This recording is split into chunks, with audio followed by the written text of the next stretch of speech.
نعم، أسلحة كثيرة تدفقت عن المغرب، وأسلحة كثيرة لا تزال تتدفق عن المغرب، ومن وراء كل هذا الحكومة الفرنسية.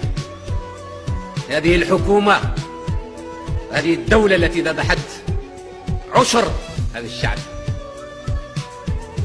لم تنس بعد، ويحز في نفسها أن ترى أمامها شعب رافع راسه، شعب اللي هو يبني في نفسه هذا الواقع. وقد نبهنا مرارا وتكرارا السلطات الفرنسية، وخصوصا أعلى سلطة في هذه البلاد، وقلنا لهم كفانا حرب الجزائر.